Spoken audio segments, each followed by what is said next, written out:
ಅವರೆಕಾಳನ್ನು ಉಪಯೋಗಿಸಿ ನೀವು ಸಾಗು, ಪಲ್ಯ, ಸಾಂಬಾರು ಈ ರೀತಿ ಬೇರೆ ಬೇರೆ ಎಲ್ಲ ರೆಸಿಪಿಗಳನ್ನು ಮಾಡಿರ್ತೀರಿ. ಆದರೆ ಅವರೆಕಾಳಿನಿಂದ ಒಂದು ಸಲ ಈ ರೀತಿ ಚಿತ್ರಾನ್ನನ ಮಾಡಿ ನೋಡಿರಿ, ನಿಜವಾಗ್ಲೂ ತುಂಬ ರುಚಿಯಾಗಿರುತ್ತೆ. ಬನ್ನಿ ಹಾಗಾದರೆ ಇನ್ನೇನು ತಡ, ಈ ರುಚಿಕರವಾದಂಥ ಅವರೆಕಾಳು ಚಿತ್ರಾನ್ನ ಮಾಡೋದು ಹೇಗೆ ಅಂತ ನೋಡ್ಕೊಳ್ಳೋಣ. ಮೊದಲು ಇದಕ್ಕೆ ಬೇಕಾಗಿರುವಂಥ ಸಾಮಗ್ರಿಗಳು ಏನೇನಂತ ನೋಡ್ಕೊಳ್ಳೋಣ.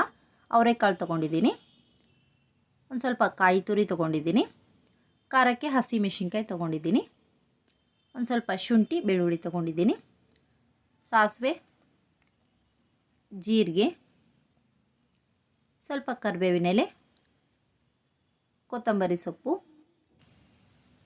ಬೇಯಿಸಿರುವಂಥ ಅನ್ನ ಮತ್ತು ರುಚಿಗೆ ತಕ್ಕಷ್ಟು ಉಪ್ಪು. ಬನ್ನಿ ಇವೆಲ್ಲ ಸಾಮಗ್ರಿಗಳನ್ನು ಉಪಯೋಗಿಸಿ ರುಚಿಕರವಾದಂಥ ಚಿತ್ರಾನ್ನ ಮಾಡೋದು ಹೇಗೆ ಅಂತ ನೋಡ್ಕೊಳ್ಳೋಣ. ಮೊದಲು ಅವರೆಕಾಳನ್ನ ಬಿಡಿಸಿ ತೊಗೊಂಡಿದ್ದೀನಿ. ನಿಮ್ಗೆ ಎಷ್ಟು ಬೇಕೋ ಅಷ್ಟು ಉಪಯೋಗಿಸ್ಕೋಬೋದು, ಹಾಕಿದಷ್ಟು ಟೇಸ್ಟ್ ಚೆನ್ನಾಗಿರುತ್ತೆ. ಈಗ ಈ ಅವರೆಕಾಳನ್ನು ನೀರಿನಲ್ಲಿ ಒಂದು 2 ಸಲ ವಾಶ್ ಮಾಡಿ ರೆಡಿ ಮಾಡಿಕೊಡ್ರಿ. ಆಮೇಲೆ ಬೇಯಿಸೋದು ಹೇಗೆ ಅಂತ ನೋಡ್ಕೊಳ್ಳೋಣ. ಈ ಕಡೆ ಮುಂಚೆನೇ ನೀರು ಬಿಸಿ ಮಲ್ಕಿಟ್ಟಿದ್ದೆ ನೋಡಿ, ನೀರು ಕೂಡ ಚೆನ್ನಾಗಿ ಬಿಸಿಯಾಗಿದೆ. ಈ ಬಿಸಿಯಾದಂಥ ನೀರಿಗೆ ವಾಶ್ ಮಾಡಿ ಇಟ್ಕೊಂಡಿರುವಂಥ ಅವರೆಕಾಳನ್ನು ಸೇರಿಸ್ಕೊಳ್ಳೋಣ. ನಾನಿಲ್ಲಿ 3/4 ಕಪ್ನಷ್ಟು ಅವರೆಕಾಳನ್ನ ಹಾಕೊತಾ ಇದ್ದೀನಿ. ನಿಮಗೆ ಎಷ್ಟು ಬೇಕೋ ಅಷ್ಟು ಅವರೆಕಾಳನ್ನ ಉಪಯೋಗಿಸ್ಕೋಬೋದು. ಈಗ ಬೇಯುವಾಗಲೇ ಒಂದು ಸ್ವಲ್ಪ ಉಪ್ಪು ಕೂಡ ಹಾಕ್ಕೊಳ್ಳೋಣ. ಈಗ ಮೇಲ್ಮುಚ್ಚಿ ಒಂದು ಸ್ವಲ್ಪ ಸಾಫ್ಟ್ ಆಗೋವರೆಗೂ ಬೇಯಿಸ್ಕೊಳ್ಳೋಣ. ಇವು ಬೇಯ್ತಾ ಇರಲಿ, ಅಷ್ಟರಲ್ಲಿ ಈ ಕಡೆ ಒಂದು ಮಸಾಲೆ ರೆಡಿ ಮಾಡ್ಕೊಂಬರೋಣ. ಹಾಗಾಗಿ ಒಂದು ಮಿಕ್ಸಿ ಜಾರ್ ತೊಗೊಂಡಿದ್ದೀನಿ. ಅದರಲ್ಲಿ 3/4 ಕಪ್ನಷ್ಟು ಫ್ರೆಶ್ ಆಗಿರುವಂಥ ತೆಂಗಿನಕಾಯಿ ತುರಿ ಹಾಕ್ಕೊತಾ ಇದ್ದೀನಿ. ಆಮೇಲೆ ಖಾರಕ್ಕೆ ನಾನಿಲ್ಲಿ ಒಂದು 4 ಹಸಿರು ಮೆಣಸಿನ್ಕಾಯಿ ಹಾಕ್ಕೊತಾ ಇದ್ದೀನಿ. ನಿಮ್ಮ ಖಾರಕ್ಕೆ ಎಷ್ಟು ಬೇಕೋ ಅಷ್ಟು ನೋಡ್ಕೊಂಡು ಸೇರಿಸ್ಕೊಡ್ರಿ. ಆಮೇಲೆ ಇದರಲ್ಲಿ ಒಂದು ಅರ್ಧ ಇಂಚಿನಷ್ಟು ಶುಂಠಿನ ಸಿಪ್ಪೆ ತೆಗೆದು ಹಾಕ್ಕೊತಾ ಇದ್ದೀನಿ. ಆಮೇಲೆ ಒಂದು ಅರ್ಧ ಸ್ಪೂನಷ್ಟು ಜೀರಿಗೆ ಹಾಕ್ಕೊಡ್ರಿ. ಇದ್ರ ಜೊತೆಗೇ ಒಂದು ಅರ್ಧ ಸ್ಪೂನಷ್ಟು ಸಾಸಿವೆ ಕೂಡ ಹಾಕ್ಕೊಡ್ರಿ. ಆಮೇಲೆ ಎಷ್ಟು ಬೇಕೋ ಅಷ್ಟು ಕೊತ್ತಂಬರಿ ಸೊಪ್ಪನ್ನ ನೀಟಾಗಿ ವಾಶ್ ಮಾಡಾಕಿ ಈಗ ಇದಕ್ಕೆ ನೀರು ಸೇರಿಸ್ತೇನೆ. ಹಾಗೆ ಸ್ವಲ್ಪ ತರಿತರಿಯಾಗಿ ರುಬ್ಕೊಂಬರೋಣ. ತುಂಬ ಸ್ಮೂತ್ ಆಗಬಾರ್ದು, ಹಾಗೆ ಸ್ವಲ್ಪ ತರಿತರಿಯಾಗಿ ಇರಬೇಕು. ನೋಡಿರಿ ಚೆನ್ನಾಗಿ ರೆಡಿಯಾಗಿದೆ. ಈಗ ಇದನ್ನು ಸೈಡಲ್ಲಿಟ್ಟು ಕಾಳು ಬೆಂದಿದೆ ಅಲ್ವ ಅಂತ ಚೆಕ್ ಮಾಡ್ಕೊಳ್ಳೋಣ. ಕಾಳು ಬೇಯಲಿಕ್ಕೆ ಜಾಸ್ತಿ ಟೈಮ್ ಏನು ಬೇಕಾಗಲ್ಲ, ಆದಷ್ಟು ಬೇಗನೆ ಸಾಫ್ಟ್ ಆಗುತ್ತೆ. ಕೈಯಲ್ಲಿ ಈ ರೀತಿ ಮುಟ್ಟಿದ್ರೆ ಕಾಳು ಸಾಫ್ಟಾಗಿರಬೇಕು. ಗಟ್ಟಿ ಇದ್ದರೆ ಇನ್ನೂ ಸ್ವಲ್ಪ ಬೇಯಿಸ್ಕೊಡ್ರಿ. ನೋಡಿ ಚೆನ್ನಾಗಿ ಬೆಂದಿವೆ. ಹಾಗಾಗಿ ಗ್ಯಾಸ್ ಫ್ಲೇಮನ್ನು ಆಫ್ ಮಾಡಿ ತಣ್ಣಗಾಲಿಗೆ ಬಿಡೋಣ. ನೀವು ತಣ್ಣಗಾಗಲಿ ಅಷ್ಟರಲ್ಲಿ ಈ ಕಡೆ ಒಗ್ಗರಣೆಗೆ ರೆಡಿ ಮಾಡ್ಕೊಳ್ಳೋಣ. ನೋಡಿ ಸ್ಟವ್ನ ಆನ್ ಮಾಡಿ ಕಡಾಯಿ ಬಿಸಿ ಮಲ್ಕಿಟ್ಕೊಂಡಿದ್ದೀನಿ. ಈಗ ಇದರಲ್ಲಿ ಎಣ್ಣೆ ಹಾಕಿ ಬಿಸಿ ಮಾಡ್ಕೊಳ್ಳೋಣ. ಎಣ್ಣೆ ಬಿಸಿ ಆಗ್ತಾ ಇದ್ದಂತೆ ಇದಕ್ಕೆ ಒಂದು ಅರ್ಧ ಸ್ಪೂನಷ್ಟು ಸಾಸಿವೆ ಮತ್ತು ಒಂದು ಅರ್ಧ ಸ್ಪೂನಷ್ಟು ಜೀರಿಗೆ ಹಾಕಿ ಸಿಡಿಸ್ಕೊತಾ ಇದ್ದೀನಿ. ಸಾಸಿವೆ ಜೀರಿಗೆ ಈ ರೀತಿ ಚಟಪಟ ಅಂತ ಸಿಡಿಯುವಾಗ ಈ ಟೈಮಲ್ಲಿ ಇದರಲ್ಲಿ 1 ಸ್ಪೂನಷ್ಟು ಕಡಲೆಬೇಳೆ, ಇದ್ರ ಜೊತೆಗೆ 1 ಸ್ಪೂನಷ್ಟು ಉದ್ದಿನಬೇಳೆ ಕೂಡ ಹಾಕಿ ಫ್ರೈ ಮಾಡ್ಕೊಳ್ಳೋಣ. ನಿಮ್ಗೆ ಇಷ್ಟ ಇದ್ದರೆ ಈ ಟೈಮಲ್ಲೇ ಕಡಲೆ ಬೀಜ ಕೂಡ ಹಾಕಿ ಹುರ್ಕೋಬೋದು. ನಾನು ಅವರೆಕಾಳು ಚಿತ್ರಾನ್ನ ಮಾಡ್ತಾ ಇರೋದ್ರಿಂದ ಕಡಲೆ ಬೀಜನ ಉಪಯೋಗಿಸ್ತಾ ಇಲ್ಲ.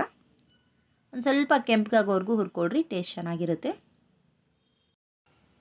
ನೋಡಿರಿ ಈ ರೀತಿ ಸ್ವಲ್ಪ ಕೆಂಪಗಾದ್ಮೇಲೆ ಈಗ ಇದರಲ್ಲಿ ನಾನು ತರಿತರಿಯಾಗಿ ಕುಟ್ಟಿಟ್ಕೊಂಡಿರುವಂಥ ಬೆಳ್ಳುಳ್ಳಿ ಹಾಕೊತಾ ಇದ್ದೀನಿ. ಇದರ ಜೊತೆಗೆ ಒಂದು ಸ್ವಲ್ಪ ಕರಿಬೇವಿನ ಎಲೆ ಕೂಡ ಹಾಕೊತಾ ಇದ್ದೀನಿ. ಈಗ ಬೆಳ್ಳುಳ್ಳಿ ಸ್ವಲ್ಪ ಗರ್ಗರಿ ಆಗೋವರೆಗೂ ಫ್ರೈ ಮಾಡ್ಕೊಳ್ಳೋಣ. ಬೆಳ್ಳುಳ್ಳಿ ಪೇಸ್ಟ್ ಹಾಕೋಬೇಡ್ರಿ, ಬೆಳ್ಳುಳ್ಳಿನೇ ಕಲ್ಲಲ್ಲಿ ಸ್ವಲ್ಪ ಜಜ್ಜಿ ಹಾಕ್ಕೊಳ್ರಿ. ಆಗ ಅದರ ಟೇಸ್ಟು ನಿಜವಾಗ್ಲೂ ತುಂಬ ಚೆನ್ನಾಗಿರುತ್ತೆ. ನೋಡಿರಿ ಬೆಳ್ಳುಳ್ಳಿಯನ್ನು ಈ ರೀತಿ ಸ್ವಲ್ಪ ಕೆಂಪಗಾಗೋವರೆಗೂ ಹುರ್ಕೊಂಡಿದ್ದೀನಿ. ಈಗ ಇದರಲ್ಲಿ ಮುಂಚೆನೇ ರುಬ್ಬಿಟ್ಕೊಂಡಿರುವಂಥ ಕಾಯಿ ಮಸಾಲೆ ಹಾಕ್ಕೊಳ್ಳೋಣ. ಈಗ ಈ ಮಸಾಲೆಯಲ್ಲಿರುವಂಥ ಹಸಿ ವಾಸನೆ ಹೋಗೋವರೆಗೂ ಒಂದು ಸ್ವಲ್ಪ ಹೊತ್ತು ಹುರ್ಕೊಡ್ರಿ. ಗ್ಯಾಸನ್ನು ಲೋ ಫ್ಲೇಮಲ್ಲಿ ಇಟ್ಟು ಒಂದು 2 ರಿಂದ 3 ನಿಮಿಷ ನೀಟಾಗಿ ಹುರ್ಕೊಳ್ಳೋಣ. ನೋಡಿ ನೀಟಾಗಿ ಫ್ರೈ ಮಾಡ್ಕೊಂಡಿದ್ದೀನಿ. ಈ ಟೈಮಲ್ಲಿ ಇದಕ್ಕೆ ಮುಂಚೆನೇ ಬೇಯಿಸಿಟ್ಟಿರುವಂಥ ಅವರೆಕಾಳನ್ನು ನೀರು ತೆಗೆದು ಸೇರಿಸ್ಕೊಳ್ಳೋಣ. ಈಗ ಈ ಅವರೆಕಾಳನ್ನು ಕೂಡ ಒಗ್ಗರಣೆ ಜೊತೆ 1 ನಿಮಿಷ ನೀಟಾಗಿ ಫ್ರೈ ಮಾಡ್ಕೊಳ್ಳೋಣ. ಅವರೆಕಾಳನ್ನು ಮುಂಚೆ ಸಾಫ್ಟ್ ಆಗೋವರೆಗೂ ಬೇಯಿಸಿ ನಂತರ ಒಗ್ಗರಣೆಯಲ್ಲಿ ಹುರಿಯೋದ್ರಿಂದ ಒಳಗಡೆಯಿಂದ ಸಾಫ್ಟಾಗಿ ಮೇಲ್ಗಡೆಯಿಂದ ಗರ್ಗರಿಯಾಗಿ ತುಂಬ ರುಚಿಯಾಗಿರುತ್ತೆ. ಹಾಗಾಗಿ ಸ್ವಲ್ಪ ಹೊತ್ತು ಹುರ್ಕೊಡ್ರಿ. ನೋಡಿರಿ ತುಂಬಾ ಚೆನ್ನಾಗಿ ರೆಡಿಯಾಗಿದೆ. ಈ ಟೈಮಲ್ಲಿ ಇದಕ್ಕೆ ರುಚಿಗೆ ಎಷ್ಟು ಬೇಕೋ ಅಷ್ಟು ಉಪ್ಪನ್ನ ಸೇರಿಸ್ಕೊಡ್ರಿ. ಆಮೇಲೆ ಒಂದು ಅರ್ಧ ಸ್ಪೂನಷ್ಟು ಅರಿಶಿನ ಪುಡಿ ಕೂಡ ಹಾಕೊತಾ ಇದ್ದೀನಿ. ಈಗ ಎಲ್ಲವನ್ನು ಒಂದ್ಸಲ ಮತ್ತೊಮ್ಮೆ ಮಿಕ್ಸ್ ಮಾಡ್ಕೊಳ್ಳೋಣ. ಮುಂಚೆ ರೈಸ್ ಬೇಯಿಸುವಾಗಲೂ ನಾನು ಉಪ್ಪು ಹಾಕಿದ್ದೆ, ಹಾಗಾಗಿ ಈ ಟೈಮಲ್ಲಿ ಸ್ವಲ್ಪ ಹಾಕ್ಕೊಂಡಿದ್ದೀನಿ. ನಿಮ್ಮ ರುಚಿಗೆ ಎಷ್ಟು ಬೇಕೋ ಅಷ್ಟು ನೋಡಿಕೊಂಡು ಉಪ್ಪನ್ನ ಹಾಕಿ ಕಲಿಸ್ಕೊಡ್ರಿ. ನೋಡಿರಿ ಗೊಜ್ಜಂತೂ ಪರ್ಫೆಕ್ಟಾಗಿ ರೆಡಿಯಾಗಿದೆ. ಈಗ ಇದಕ್ಕೆ ಡೈರೆಕ್ಟಾಗಿ ಬೇಯಿಸಿರುವಂಥ ಅನ್ನನ ಸೇರಿಸ್ಕೊಳ್ಳೋಣ. ಗೊಜ್ಜು ಜಾಸ್ತಿ ಮಾಡ್ಕೊಂಡಿದ್ರೆ ಒಂದು ಕಪ್ನಲ್ಲಿ ಎತ್ತಿಟ್ಟು ನಂತರ ನೀವು ಬೇಯಿಸಿರುವಂಥ ಅನ್ನನ ಹಾಕಿ ಕಲಿಸ್ಕೊಡ್ರಿ. ನೋಡಿರಿ ಬೇಯಿಸಿದಂಥ ಅನ್ನ ಈ ರೀತಿ ಉದ್ರುದ್ರಾಗಿರಬೇಕು, ಅಂದಾಗಲೇ ಚಿತ್ರಾನ್ನ ರುಚಿಯಾಗಿರುತ್ತೆ. ಈಗ ಎಲ್ಲವನ್ನು ಒಂದು ಸಲ ನೀಟಾಗಿ ಕಲಿಸ್ಕೊಳ್ಳೋಣ. ಮಾಡಲಿಕ್ಕೆ ಜಾಸ್ತಿ ಸಮಯನೂ ಬೇಕಾಗಿಲ್ಲ, ಜಾಸ್ತಿ ಸಾಮಗ್ರಿಗಳು ಕೂಡ ಬೇಕಾಗಿಲ್ಲ. ಕಡಿಮೆ ಸಮಯದಲ್ಲಿ ಕಡಿಮೆ ಸಾಮಗ್ರಿಗಳನ್ನು ಉಪಯೋಗಿಸಿ ನೀವು ಈ ರೆಸಿಪಿನ ಮಾಡ್ಕೋಬೋದು. ಬೆಳಗಿನ ತಿಂಡಿಗಂತೂ ಸೂಪರಾಗಿರುತ್ತೆ. ಮತ್ತು ಬೇಗನೆ ಕೂಡ ರೆಡಿ ಆಗುತ್ತೆ. ನೋಡಿ ಎಲ್ಲವನ್ನು ನೀಟಾಗಿ ಕಲಿಸ್ಕೊಂಡಿದ್ದೀನಿ. ತುಂಬಾ ಚೆನ್ನಾಗಿ ರೆಡಿಯಾಗಿದೆ. ಈಗ ಕೊನೆಯಲ್ಲಿ ಒಂದು ಸ್ವಲ್ಪ ಕೊತ್ತಂಬರಿ ಸೊಪ್ಪನ್ನು ಹಾಕಿ ಮಿಕ್ಸ್ ಮಾಡ್ಕೊಳ್ಳೋಣ.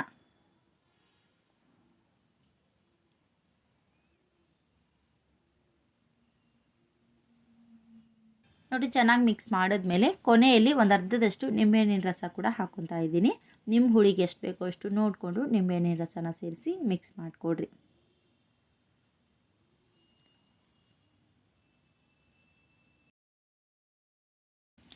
ಎಲ್ಲವನ್ನು ನೀಟಾಗಿ ಕಲಿಸ್ಕೊಂಡಿದ್ದೀನಿ. ತುಂಬ ಚೆನ್ನಾಗಿ ರೆಡಿಯಾಗಿದೆ. ಈಗ ಗ್ಯಾಸ್ ಫ್ಲೇಮನ್ನು ಆಫ್ ಮಾಡಿ ಸರ್ವ್ ಮಾಡ್ಕೊಳ್ಳೋಣ. ನೋಡಿದ್ರೇ ತಿನ್ಬೇಕನ್ನಿಸ್ತಾ ಇದೆ ಅಲ್ವಾ? ನೋಡ್ಲಿಕ್ಕೆ ಅಷ್ಟೇ ಅಲ್ಲದೆ ತಿನ್ನಲಿಕ್ಕೂ ಕೂಡ ನಿಜವಾಗ್ಲೂ ತುಂಬಾ ರುಚಿಯಾಗಿತ್ತು. ಈ ಅವರೆಕಾಳು ಸೀಸನ್ ಮುಗಿಯುವಷ್ಟರಲ್ಲೇ ಈ ರೀತಿ ಚಿತ್ರಾನ್ನನ ಒಂದು ಸಲ ಟ್ರೈ ಮಾಡಿ ಟೇಸ್ಟ್ ಮಾಡಿರಿ. ಟೇಸ್ಟು ಯಾವ ರೀತಿ ಇತ್ತು ಅಂತ ನನಗೆ ತಪ್ಪದೆ ಕೆಳಗಡೆ ಕಮೆಂಟ್ಸ್ ಮಾಡಿ ತಿಳಿಸಿರಿ. ಈ ರೆಸಿಪಿ ಇಷ್ಟ ಆದರೆ ಲೈಕ್ ಮಾಡಿರಿ ಮತ್ತು ಶೇರ್ ಮಾಡಿರಿ. Thank you.